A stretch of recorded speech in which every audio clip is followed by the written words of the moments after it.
están, amigos de este canal YouTube? El otro día escuchaba a uno de los congresistas electos del partido Perú Libre, cuyo candidato es el señor Castillo, como ustedes ya saben, y me parece que era un candidato que ha sido elegido en Moquegua, por Moquegua. Y en una entrevista que le hacían en una radio local, él señalaba, frente a una pregunta de la periodista que le decía, bueno, explíquenos cómo podemos entender estos resultados, decía la periodista. Este es un tema donde las izquierdas están avanzando frente a la derecha o las derechas. Y este señor, electo congresista por Perú Libre, proveniente de Moquegua, dijo algo así. No es un tema de izquierda versus derecha.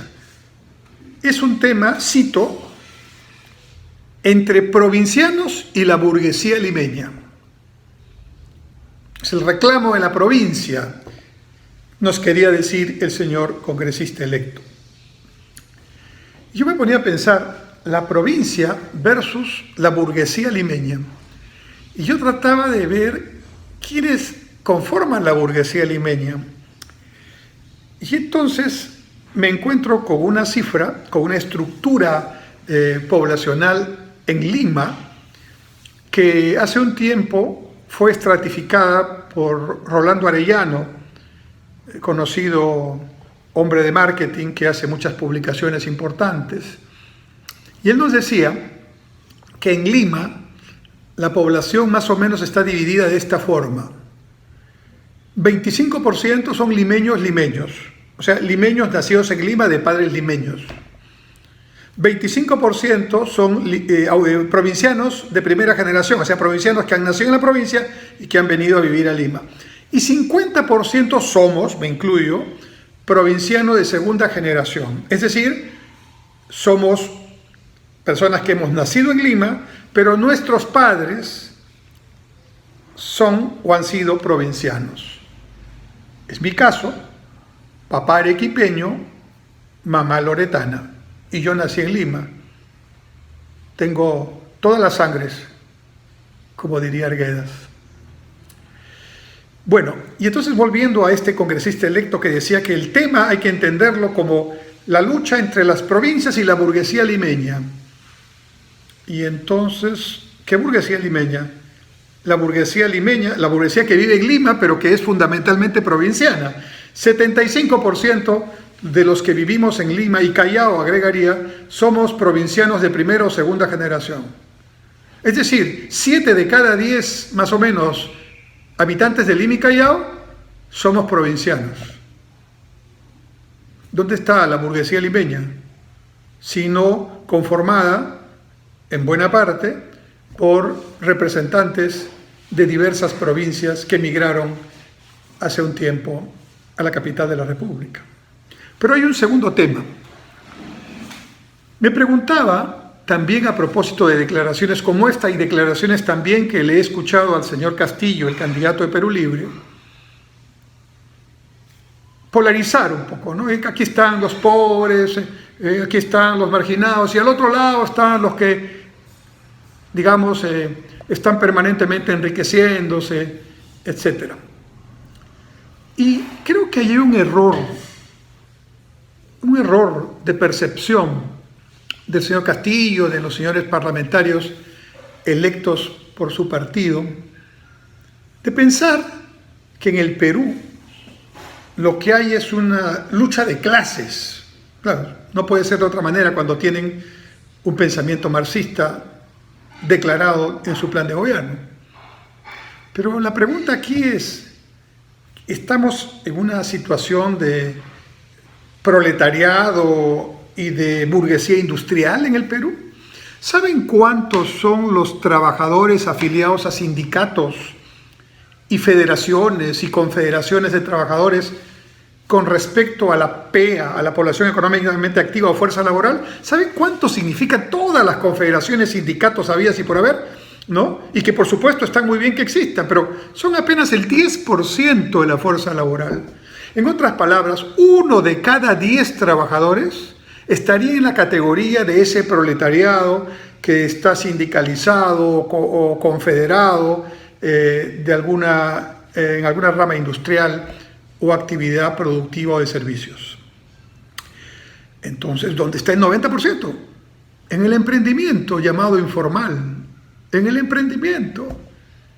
La mayoría de la población económicamente activa, la mayoría de la fuerza laboral en el Perú no son trabajadores sindicalizados, son trabajadores independientes que no están en planilla y la gran mayoría de ellos informales y de autogeneración de su propio empleo, desde ambulantes hasta trabajadores independientes en cualquier actividad. Pregunta. Un planteamiento marxista, un planteamiento de intento socialista, ¿es realmente el planteamiento que puede llegar a los millones que corresponden a la fuerza laboral en el Perú, independientes, que no desean más bien que el Estado los controle, quisieran más libertad para poder trabajar? Como dice un amigo a quien ya dediqué un video, Antonio Velázquez, ¿cuál es el mensaje central que esperan los emprendedores de un gobierno? Déjennos trabajar.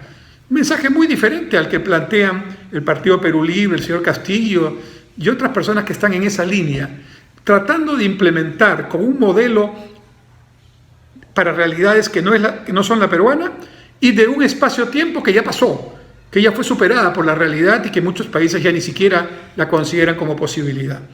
Y aquí todavía sigue en discusión. Entonces, dos problemas.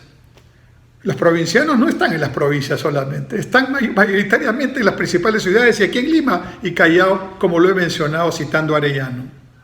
Y segundo, el pensamiento de los millones que conforman la fuerza laboral, 90% del total, no es quiero un Estado que me proteja, que me dé subsidios, no, quiero un Estado que los deje trabajar, que no los persiga, que no los esté controlando, que no los esté, generando condiciones más bien para sobrecostos, que no los esté extorsionando muchas veces, si me refiero a las autoridades municipales.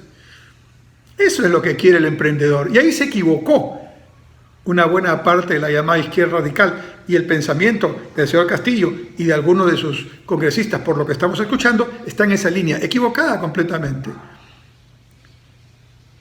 Y entonces, ¿cómo desarrollar una tarea en el Perú? Bueno, generando condiciones para que la inversión privada pueda trabajar.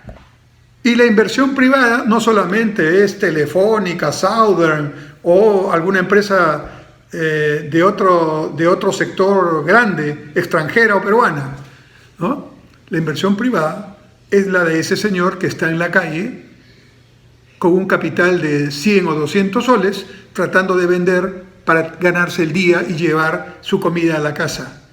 También es de ese señor que ha generado su propio empleo haciendo de pintor o haciendo de electricista o de zapatero o lustrando zapatos, ¿no? También es de esa persona que ha generado su pequeño emprendimiento, de millones que están haciendo creativamente en medio de la pandemia y la crisis económica capacidades de sobrevivir. Ellos no quieren subsidios, no quieren un Estado elefantiásico, no quieren un leviatán, un monstruo de varias cabezas que empiece a pensar por ellos. No, lo que quieren es que los dejen ser, que los dejen hacer, que no les pongan trabas, porque ellos saben cómo generar riqueza.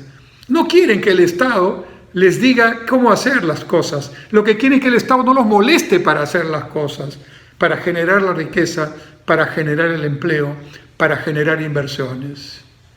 Así que no es ni las provincias contra Lima, porque Lima está lleno de provincianos, ni tampoco es los trabajadores versus los capitalistas, porque lo que tenemos aquí es un ejército de emprendedores creativos y con gran capacidad de resiliencia, esa palabrita rara que se usa ahora para señalar la capacidad de emprender y de afrontar las dificultades, de salir adelante. Bueno, esa es la característica peruana. Si el peruano puede tener una característica, entre otras, es resiliencia histórica. No necesitamos un Estado que piense por los peruanos. No necesitamos un Estado que le diga cómo trabajar a los peruanos. No necesitamos un Estado que le diga cómo generar riqueza a los peruanos. Dejen a los peruanos que lo hagamos. Necesitamos un Estado que dé salud pública de calidad, educación pública de calidad, justicia verdadera, infraestructura básica y seguridad ciudadana. Y ahí estar haciendo perfectamente su tarea y los emprendedores y las empresas privadas haciendo la suya.